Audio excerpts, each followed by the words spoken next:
Assalamualaikum warahmatullahi wabarakatuh. Kami dari kelompok 9 akan mempresentasikan tentang akuntansi pajak bumi dan bangunan. Saya Vera Yunita Melinda. Yang pertama yaitu pengertian akuntansi pajak bumi dan bangunan.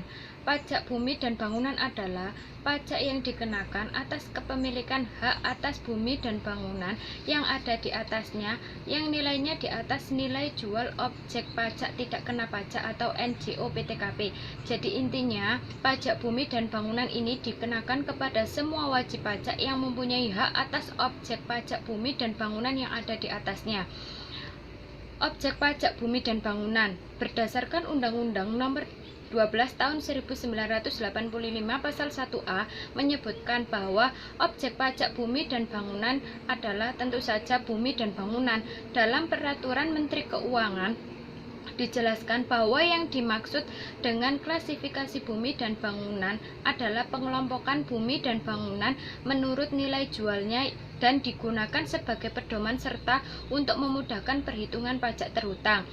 Dalam menentukan klasifikasi bumi atau tanah diperhatikan faktor-faktor sebagai berikut. Yang pertama yaitu letak, peruntukan, pemanfaatan, dan kondisi lingkungan.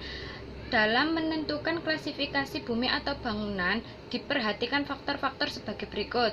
Yang pertama, bahan yang digunakan, rekayasa, dan yang terakhir, letak kondisi lingkungan dan lain-lain.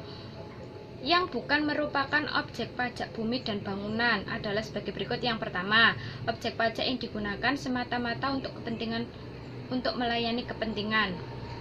Yang kedua, umum di bidang ibadah, sosial, kesehatan, pendidikan, dan kebudayaan nasional yang tidak dimaksudkan untuk memperoleh keuntungan. Yang ketiga, objek pajak yang digunakan untuk kuburan, peninggalan purbakala atau yang sejenis dengan itu.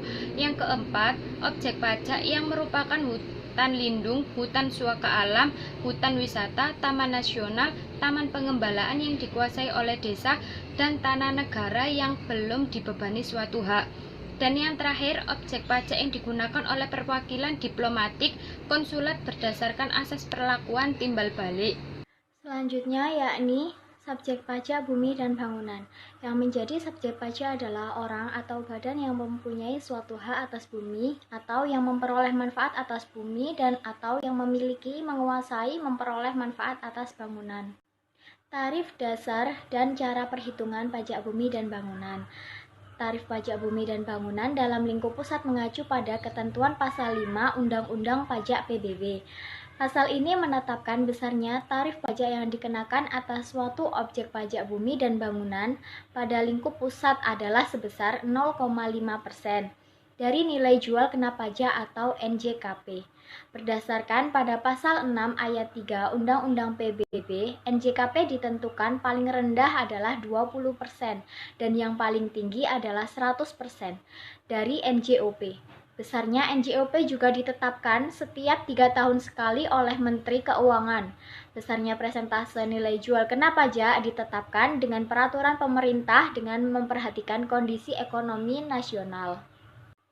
Cara penghitung pajak bumi dan bangunan adalah sebagai berikut. Yang pertama, PBB sama dengan 0,5% dikali NJKP atau nilai jual kena pajak. Yang kedua, PBB sama dengan 0,5% dikali dalam kurung persentase tertentu dikali dasar pengenaan pajak. Yang ketiga, PBB sama dengan 0,5% dikali dalam kurung persentase tertentu dikali dalam kurung NJOP dikurangi NJO PTKP. Seperti contoh, Pak Amin mempunyai satu bidang tanah seluas 100 meter persegi dengan NJOP sebesar 1 juta per meter. Jika presentasi NJKP tanah tersebut adalah 20% dan NJOP TKP sebesar 10 juta, berapakah besarnya pajak bumi dan bangunan yang harus dibayar oleh Pak Amin? Jawabannya seperti ini. NJOP sama dengan 100 meter dikali 1 juta per meter, sama dengan 100 juta. Lalu PBB sama dengan 0,5% dikali 20% dikali 100 juta dikurangi 10 juta. Yang selanjutnya 0,5% dikali 20% dikali 90 juta. Yang selanjutnya 0,5% dikali 18 juta. Jadi hasilnya adalah Rp90.000.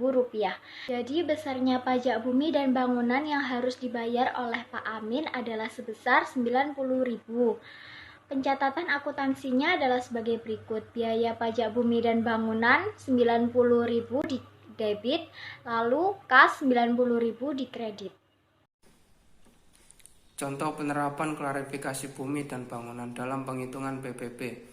Misalnya ada objek perumahan, luas bumi 1000 meter kubik dengan nilai jual Rp Rp840.000 meter kubik. Nilai jual tanah tersebut termasuk kelas A 17 dengan nilai jual Rp Rp802.000 meter kubik. Luas bangunan 400 meter kubik dengan nilai jual Rp Rp1.000.000 meter kubik. Nilai jual bangunan tersebut termasuk kelas A2 dengan nilai jual Rp 968.000 meter kubik. Penghitungan PBB-nya, jumlah NJOP bumi 1000 kali Rp 802.000 sama dengan Rp 802 juta rupiah. Jumlah NJOP bangunan 400 kali Rp 968.000 sama dengan Rp 387.200.000. NJOP sebagai dasar penggunaan Rp 1.189.200.000. NJOP TKB sama dengan Rp 12 juta rupiah. NJOP untuk penghitungan PBB sama dengan Rp 1.177.200.000 rupiah. NJKP 40% kali Rp 1.177.200.000 rupiah sama dengan Rp 470.880.000 rupiah. Jadi PBB yang terutang sama dengan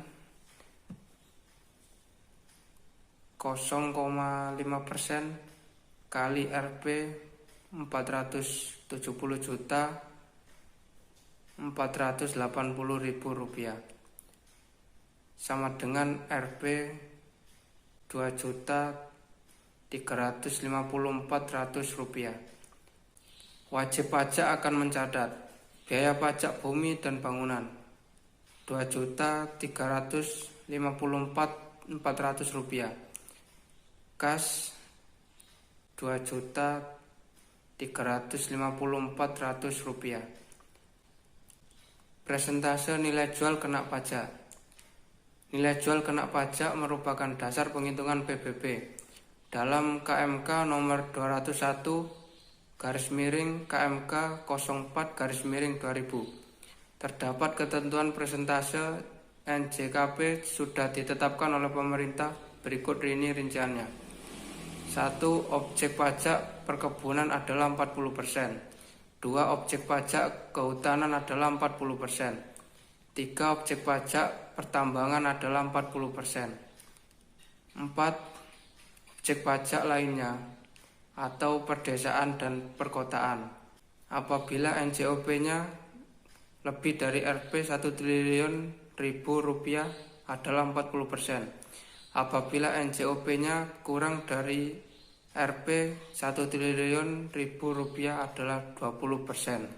Contoh, seorang wajib pajak mempunyai dua objek pajak berupa bumi dan bangunan, masing-masing di desa A dan di desa B dengan nilai sebagai berikut.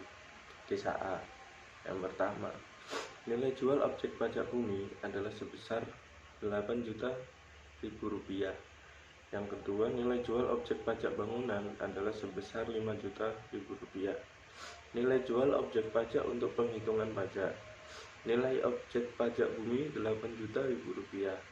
Nilai jual objek pajak bangunan Rp5.000.000. Nilai jual objek pajak sebagai dasar pengenaan pajak adalah sebesar Rp13.000.000. Nilai jual objek pajak adalah sebesar Rp8.000.000. Nilai jual objek pajak untuk penghitungan pajak adalah sebesar Rp5.000.000. Desa B. Nilai jual objek pajak bumi adalah sebesar Rp5.000.000. Nilai jual objek pajak bangunan adalah sebesar Rp3.000.000. Nilai jual objek pajak dan untuk penghitungan pajak. Nilai jual objek pajak bumi Rp5.000.000. Nilai jual objek pajak bangunan Rp3.000.000. Itu ditambah, jadi nilai jual objek pajak sebagai dasar pengenaan pajak sebesar Rp8.000.000. Nilai jual objek pajak tidak kena pajak adalah sebesar Rp0 dikurangin nilai jual objek pajak untuk penghitungan pajak sebesar Rp8.000.000. Untuk pajak di Desa B tidak diberikan jual objek pajak tidak kena pajak sebesar Rp8.000.000 karena nilai jual objek pajak tidak kena pajak telah diberikan untuk objek pajak yang berada di Desa A. Sekian presentasi dari kelompok kami. Kurang lebihnya kami minta maaf dan terima kasih yang sebanyak-banyaknya. Wassalamualaikum warahmatullahi wabarakatuh. Bye-bye.